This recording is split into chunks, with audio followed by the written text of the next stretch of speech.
Donc il y a deux façons pour les conseillers communaux d'être présents dans une intercommunale, soit comme administrateurs, soit comme représentants à l'Assemblée générale.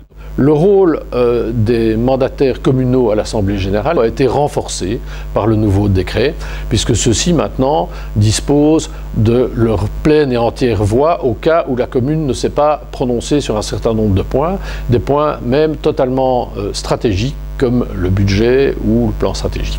Et donc la présence de ces mandataires est évidemment éminemment requise, puisque chacun d'entre eux, s'il n'y a pas eu de vote communal, représente 1/5 des parts de sa commune. Et de plus, nous diffusons là une information totale sur les activités de l'intercommunal, donc je crois que c'est en plus intéressant. L'autre volet, c'est le volet conseil d'administration. Le décret a aussi été modifié. Il y a un point très important qui a été mis en lumière avec ce nouveau décret, c'est le fait que le conseil d'administration récupère beaucoup de pouvoir par rapport à ce qu'on appelait avant l'organe exécutif et qui s'appelle maintenant le bureau exécutif. Le conseil d'administration maintenant a toute une série de matières qu'il ne peut pas déléguer, donc il conserve pleinement en son sein.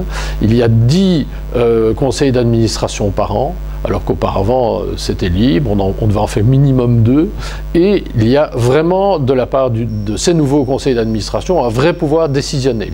La deuxième raison pour laquelle ils doivent être présents, c'est que maintenant la loi nous impose un quorum physique pour chaque tenue du conseil d'administration. Je dis bien pour chaque tenue.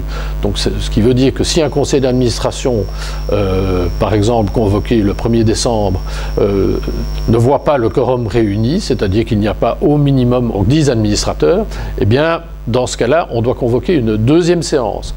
Pour cette deuxième séance, le même quorum est requis. Donc on comprend bien toute l'importance qu'il y a pour le bon fonctionnement de l'outil intercommunal, que les mandataires soient réellement présents dans ces conseils d'administration. Et donc nous espérons, en les intéressant, pouvoir aussi les motiver. Je crois que l'objet du décret est très clair et il faut redonner une partie du pouvoir au moins au conseil d'administration et il faut que les mandataires s'approprient cette partie de pouvoir. Il y a donc une mission à accomplir, et cette mission est essentielle au bon fonctionnement des intercommunales et au bon transmis démocratique des instructions et des desiderata des actionnaires, donc des communes. Et j'invite vraiment tous les nouveaux membres des conseils d'administration à prendre ce rôle très au sérieux.